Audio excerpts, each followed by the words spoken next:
And we're back. You're listening to the Talkin' Boxing with Billy C show. Glad you could join us. Give a special shout out to our ESPN radio listeners. Glad you guys could join us. And don't forget about my book. That's right, Tom Molyneux from Bondage to the Baddest Man on the Planet. It's available right now where all good books are sold. And while you're listening, you could order it right now on barnesandnoble.com or amazon.com. If you're looking to get a signed copy, visit our website, www.billycboxing.com, and go into the book club section. And while you're in there, there's a lot of other good books, too. Well, it's that time again. Blast from the past. We shine the spotlight again on fighters from years past. Marciano, top-ranking Joe Louis is the leading contender. Joe Frazier with a left hook. Good right hand thrown by Foreman that time. Look at that left hook. Belt that goes to Ray Mancini. It's Blast from the Past on Talkin' Boxing. And this week's Blast from the Past, which is being sponsored by KOFantasyBoxing.com, features a former world heavyweight title challenger and a real tough guy, Smokin, Bert Cooper. And joining me to tell us all about Smokin, Bert Cooper, is Smokin Alex Pierpaoli. What's up, Alex? Good evening, Billy C. How are you? Not too bad. Hey, I'm going to mix it up a little bit. Before we get started, I actually got an email, and the email was basically geared for this Blast from the Past. So they asked me to read it just before we started the Blast from the Past. So hang tight. I'm going to read this email real quick, and then we can get rolling, because it could be some things that you're going to touch on, or maybe even things that we should touch on. So here it is. This is from the other Alex, as a matter of fact, Alex T. Alex T. He says, for years, Cooper was must-see TV for me. So many memories from this guy. The first one is when he fought Foreman. My dad was telling me how Cooper was going to give George a real test, etc., and Cooper quits on his stool after the second round. I'm looking at my dad like he's nuts. Come to find out, Cooper was on cocaine binge for days going into that fight. Normally, I'd never waste my time watching a fighter again after he pulled something like this, but there was just something about Cooper that made me want to watch him again. I kept hearing how he came up in the Philly gyms and guys didn't want to spar with him because of the beatings he would dish out, etc. Then there was the connection with Joe Frazier, who trained him, but eventually walked away due to Cooper's lack of commitment. Then comes the Mercer fight. The same guy who quit on his stool took Mercer to hell and back in a 10-round decision loss. It was an awesome fight. I was back on board as a Cooper fan. A couple of months later, Cooper gets blown out by Riddick Bowe in 2 rounds on the Holyfield Douglas pay-per-view undercard on a Thursday night, coincidentally. But damn, the guy who fought Foreman is back again. Cooper looked like he didn't try. Then Cooper gets hot and reels off a few wins in a row, including a good stoppage over a pretty good fighter named Joe Hip. Next thing you know, Tyson Holyfield's called off. Holyfield's got to fight Daminani. Wait, no, he's not. Daminani pulls out about a week before the fight. HBO still wants to fight. Who gets the call? Smokin Bert Cooper. I had that weird feeling you get before a fight that something big was going to happen. No one was giving Cooper a chance, and the guy had absolutely nothing to lose. Put a murderous puncher in a spot where you can just go out there and throw caution to the wind, and something exciting is going to happen, and it did. Cooper damn near won that title that night, and that fight was a classic. A couple of months later, Cooper fights Mora, and we get another classic. 4 knockdowns in 5 rounds, if I remember correctly. If I made a list of fights that absolutely every fan should see before they die, Cooper's fights with Holyfield, Mora are both on that list. I don't really care that Cooper lost both of those fights. I could put a tape of Cooper Holyfield fight on right now, 20 years after the fact, and I'd get more excitement out of that fight than any Mayweather fight. But that's just me, I guess. I actually prefer my boxing to be entertaining. Crazy idea. But even after all of the above, my favorite Cooper fight might be his match against Richie Melito. We all know 20 years later, Melito, an undefeated white heavyweight from New York, was involved in several fixed fights. I have an inside story about that, but we'll get to that some other day. Guys were being paid to fall down against Melito, and Cooper was supposed to be one of those guys. On Tuesday Night Fights Live, where any announcers mentioned that the New York State Athletic Commission had spoken to Cooper before the fight and told him if he looked like he wasn't trying, he wasn't going to get paid. They obviously knew the fix was in, and what happened next was awesome. Cooper blew out Melito in 1 round, right in Melito's backyard. The best part of it, though, was that they met in the center of the ring for the instructions. Melito looked scared to death. He knew that he was screwed, and Bert wasn't going to fall down. It looked like a tightrope walker being told he was working without a net for the first time, and his heart was not into it because he knew he wasn't ready. He wasn't a great fighter by any means, but he was a great character, and you never knew what you were going to get with him in the ring. Smokin, Bert Cooper, Alex T. I thought it was an interesting email, Alex, and I just figured that... That is terrific. I figured I would throw it at you. Absolutely right about Melito. While you were talking, I said, wow, I don't remember that, and I just put it on. He is absolutely right. Melito looks like a man walking to his own hanging. It really is the terror on his face. He cannot look in Cooper's eyes. Let me tell you, I know some inside scoops about some of the fights. One of my buddies actually fought Melito, and basically, a lot of brown bags of cash were passed around. Let's just say that. But in any event, tell us about Bert Cooper if there's anything left after my man Alex T. just that's an absolutely excellent letter, and he's correct on all points. I think that the only thing I would say, and not to disagree, but in addition, is I think the fight with Mercer was absolutely unbelievable, just for sustained violence. It's remarkable. It is pure action, and again, it's a loss. I don't know if this guy. I feel like there's two themes here. I can't help but think that Cooper. I thought this was a cool time to do him because we had just done Julian Jackson last week, who was another monster puncher, who was just maybe picked up a little regional title, was a contender for world titles, but never grasped the title, but always was in action fights.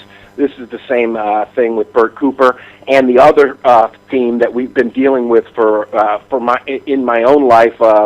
Someone close to me, there was cocaine played a role in 2015, and I got like firsthand view of how that destroys lives. And this is another fighter who, in a string of fighters that we've done here.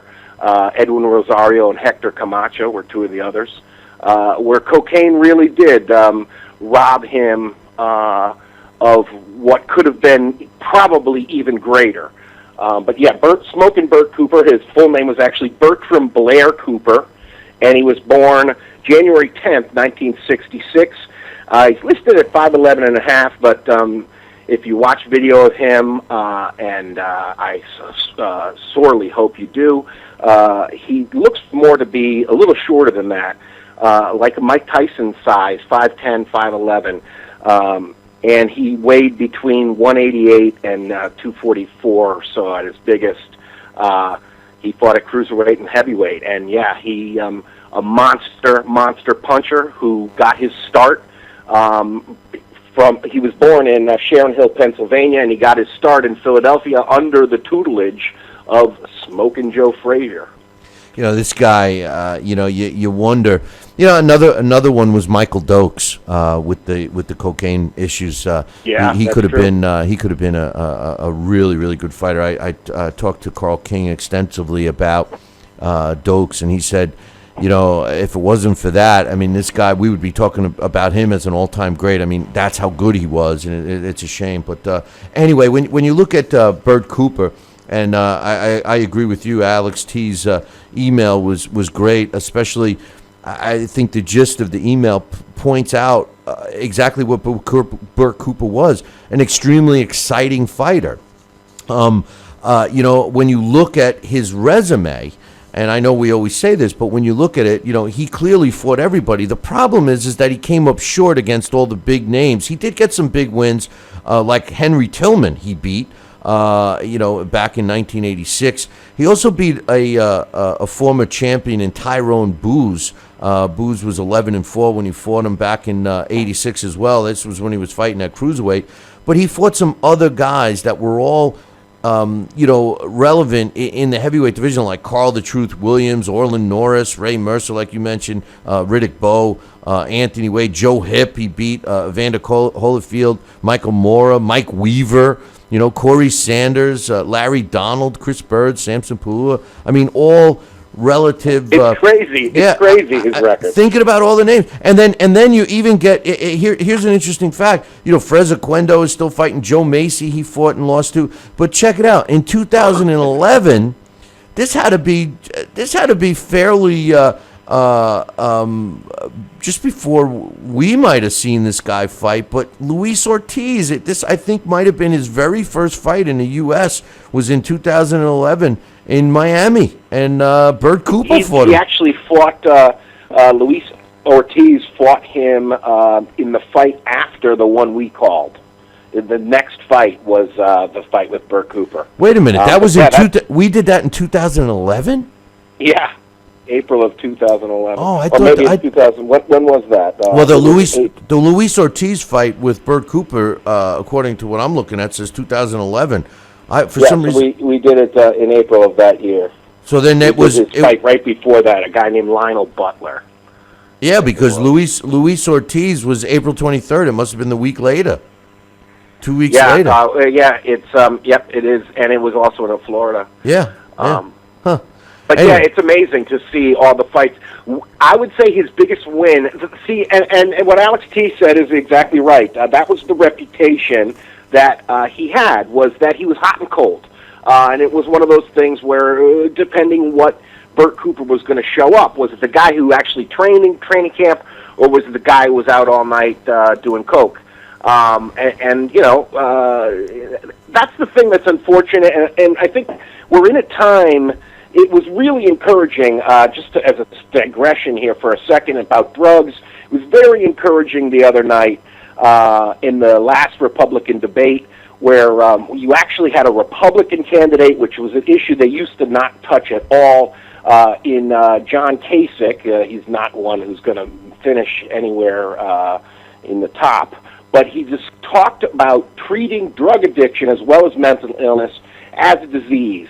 And I think that's something that just these fighters alone, I think everybody would benefit tremendously from that in their lives, to make more productive lives of citizens if we were to do that. And that's one of the things that if you look at Cooper's career, it was right after that Foreman fight, like Alex T. mentioned, that he did go into rehab. But again, even in that fight, he was giving George some of the hitting George at least with some of the biggest punches George had seen up to that point on his comeback. If you were to look at what fight, I think, in my opinion at least, is Bert Cooper's greatest performance that was a win and not where he just shined in defeat, was his destruction of who was a rising star in Canada, I believe it was Saskatchewan, Willie DeWitt. Remember him?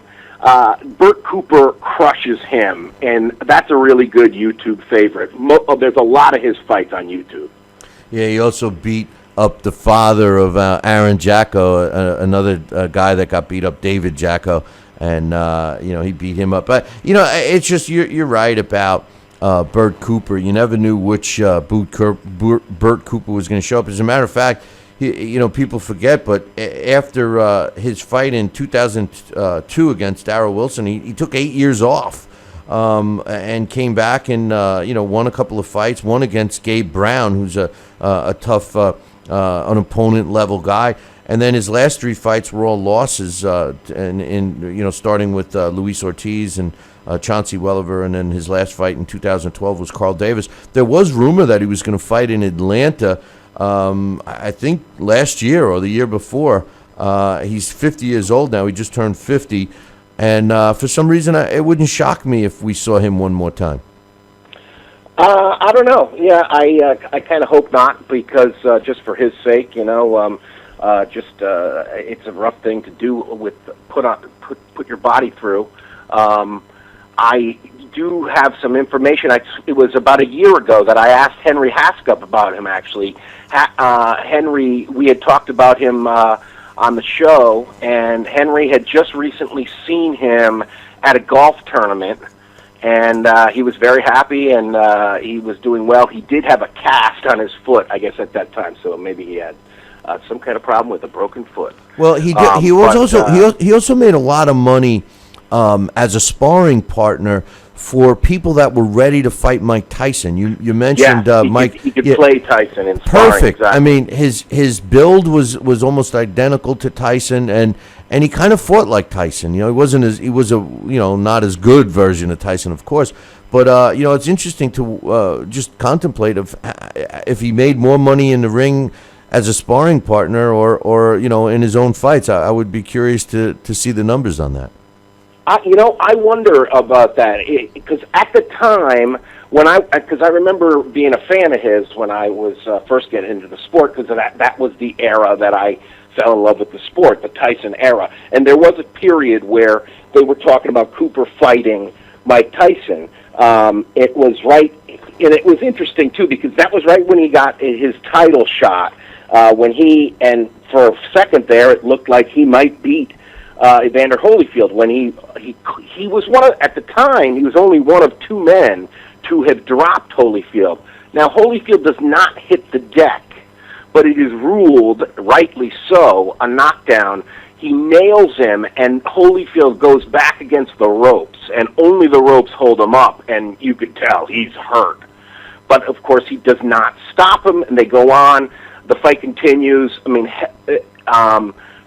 Cooper is eventually stopped in the seventh. He just eats uppercut up after uppercut. It's amazing the punishment he could take. And that was one of the things that I don't think he had much of an amateur career at all. But when Joe Frazier first met him, he spotted just that incredible aptitude for punching. Or at least that's the phrase that Cus D'Amato used to say, is that there weren't born punchers, there were people born with an aptitude towards punching. Well, he was certainly the case, but I tell you, the thing about the difference between, you're right about him, he could emulate Mike Tyson in one of his knockouts when he knocked out, the guy's name, Cecil Coffey. He knocked him out in a round. He actually knocked him out with the famous Tyson combination of the right to the body and that quick right uppercut to the head that Tyson made so famous. But it was interesting because I watched the Foreman fight. That was one of the fights where they thought, well, this was the disappointing Bert Cooper that showed up. But, it was because that was the partying Bert Cooper. He gets stopped, I think it's after the second round.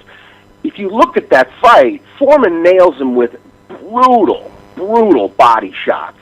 And when he walks back to his corner after that second round, you could actually see his legs are almost like they're twitching a little. It looks like he's got the jitters or something in his legs, and I think that must have been it, that Foreman just, he cut those legs off by working the body. But it was after the Holyfield fight when there was talk of him possibly fighting Mike Tyson, and this is where it does seem like, it's interesting because he not only did he have the unfortunate issue with drugs, and later I think that's one of the reasons why there's that big gap in his career is he did do some time in prison because he had an arrest for assaulting. He punched his girlfriend in an argument. And I think that was a probation violation because he had a previous arrest for cocaine possession. Isn't that after he met with Floyd Mayweather and he taught him the ropes of how to treat a woman? That's terrible, Alex. Don't be saying that stuff. But I just wanted to say one thing.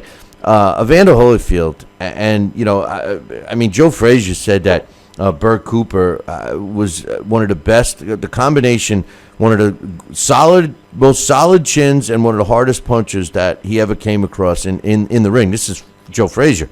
But with that said, you got to give Evander Holyfield credit. He, in my opinion, had the best recuperative powers of a pro fighter that I've ever seen. I've seen him on the verge of getting knocked out several times, and all of a sudden the guy comes back. I was never a huge fan of Evander Holyfield, but man, his recuperative powers were almost legendary. The guy was amazing, and his fight against Bert Cooper is proof of the pudding on that. Absolutely, yeah, that was one of those fights where he really the constitution of Evander Holyfield was really on display, and he had so many fights like that. Yeah, that was one of the things. I lost my chain of thought in that previous answer there. That was the other thing, that even though he did throw punches and was a big puncher like Tyson, and that's one of the reasons why they wanted to make that fight. I don't know, the Holyfield fight and the other fight is the Foreman fight. Foreman-Tyson is the fight that we always wanted to see, because Tyson just fights in one way. He comes forward, just keeps coming forward. Mike Tyson never really circled at all. And I think that's the big difference. There were times when Bert Cooper could use movement, and that was one of the fights that he did, at least, that he tried with George Foreman, and Big George takes that movement away rather dramatically, just with a series of body shots. And I don't know, can you think of a fight where Tyson did anything, showed any other sort of footwork other than coming straight forward? I think that's one of the reasons why they matched up so differently with Evander Holyfield, both the two of them. I don't know. In some ways, that was the thing about Mike Tyson that was a little one-dimensional, was that if you could withstand the speed, you could catch the rhythm of that coming forward and step into his sort of into his movement, into his momentum, and I think that's what Holyfield did. And I think, so I don't know, but that's a different story, I guess. That's a different blast. Who did you put? I mean, I don't know, I guess you can't help, because there were so many common opponents in this era, and it was only because of the rape conviction that Cooper-Tyson never happened. And actually, that did cause some managerial problems. I was reading an article about that, about how Don King had the rights to one of Cooper's next fight, and they tried to break with him because after the loss to Holyfield, I guess there was another fight that did not get made, was Bert Cooper versus Razor Ruddock. So I don't know. He's too dangerous. His name is linked to all the greats of that era. I know, but think about it. He was just a dangerous guy, and that was the beginning of safety first. Right around that time, and that's why there's not any Bert Coopers today, because you're not giving fighters a chance to be Bert Cooper. They don't fight the risky fights anymore, and the Bert Coopers don't have a career. It's a shame. Who did you put him in with? I put him in with the top guys at both divisions that he fought at, which was cruiserweight and heavyweight, and in the title bout championship boxing game. First, I had him fight Krzysztof Glowacki, who BillyCBoxing.com ranks at number 1. And when they fought the first time, Bert Cooper actually won by TKO at 2:56 of round 11. Cooper had lost a point in the second for a low blow, and he dropped Glowacki in the 10th, and then dropped him for a second time in the 11th, and that's when the ref stopped it.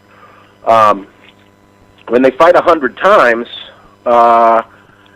Glowacki gets the better of him. Cooper only wins, he goes 29 wins, 65 defeats, 6 draws. Of his 29 wins, he scored 15 KOs.